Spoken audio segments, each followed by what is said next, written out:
Halo teman-teman sejawat yang sedang berjuang untuk meraih NIP di SKB 2019.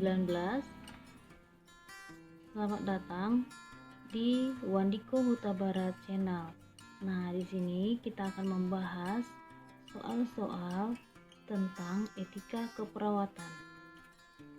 Sebelumnya, jangan lupa subscribe and share.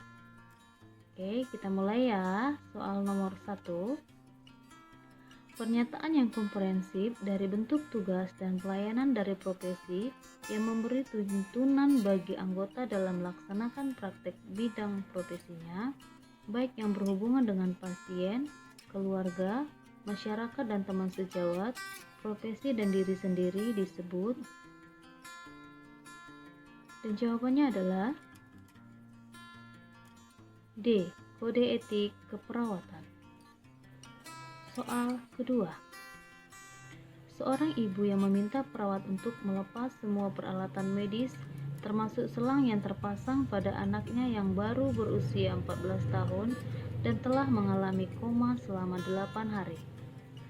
Pertanyaan kasus di atas yang termasuk permasalahan dasar etika yaitu, dan jawabannya adalah D. Kuantitas hidup dan versus kualitas hidup. Soal yang ketiga. Berikut ini yang merupakan hak-hak perawat kecuali. Dan jawabannya adalah D. Perawat mematuhi semua peraturan institusi yang bersangkutan. Soal keempat.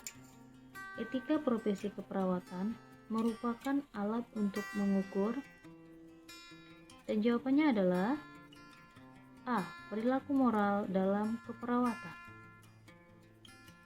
Soal kelima. Berikut ini merupakan kewajiban perawat kecuali, dan jawabannya adalah C. Berpartisipasi dalam organisasi sosial dan politik yang mewakili perawat dalam meningkatkan asuhan keperawatan. Soal ke-6. Satu model di mana perawat dan dokter berperan aktif dan pasien berperan pasif. Model ini tepat untuk bayi, pasien koma, pasien dibius, dan pasien dalam keadaan darurat. Dokter berada pada posisi mengatur semuanya, merasa mempunyai kekuasaan, dan identitas pasien kurang diperhatikan. Merupakan model dari, dan jawabannya adalah A. Aktivitas pasivitas. Soal ke-7.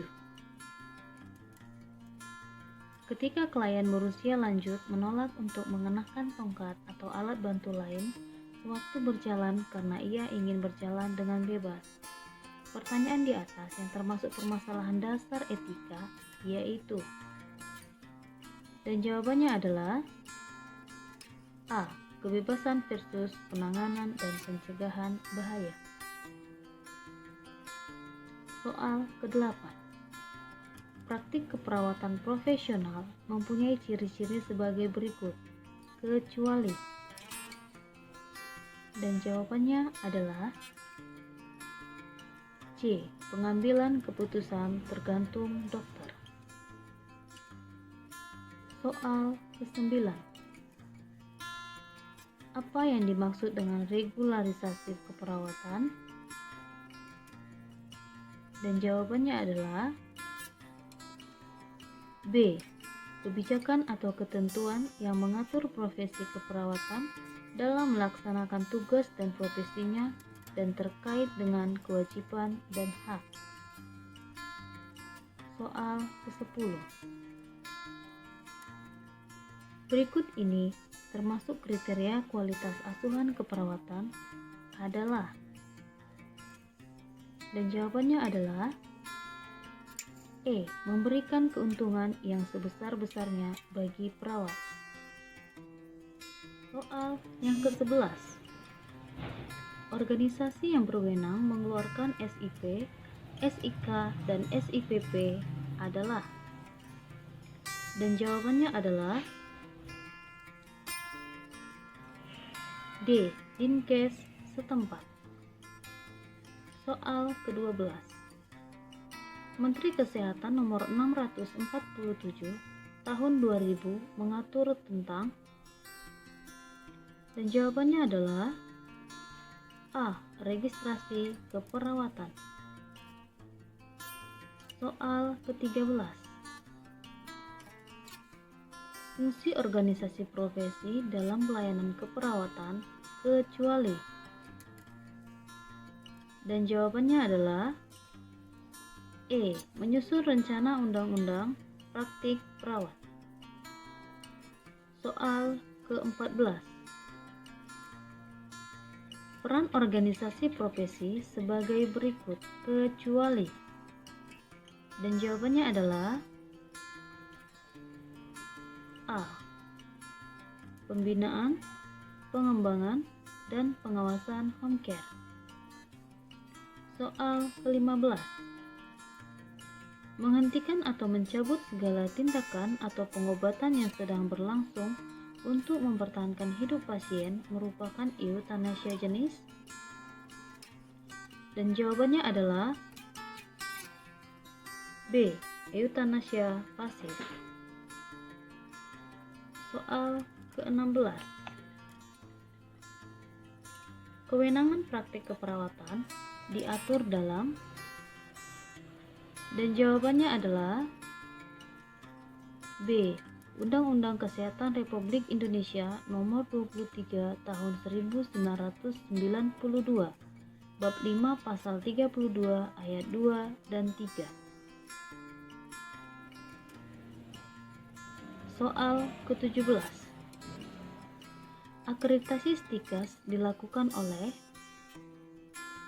dan jawabannya adalah D. Menteri Kesehatan. Soal ke-18. Akreditasi Akademi Keperawatan D3 dilakukan oleh, dan jawabannya adalah A. Pendidikan Tenaga Kesehatan. Soal ke-19.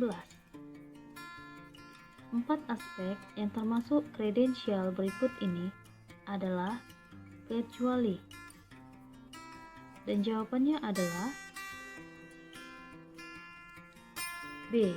Akuisisi. Soal ke-20. Standar perawatan dari ANA meliputi, dan jawabannya adalah D. Pengkajian, perencanaan, diagnosa, identifikasi hasil, implementasi, dan evaluasi.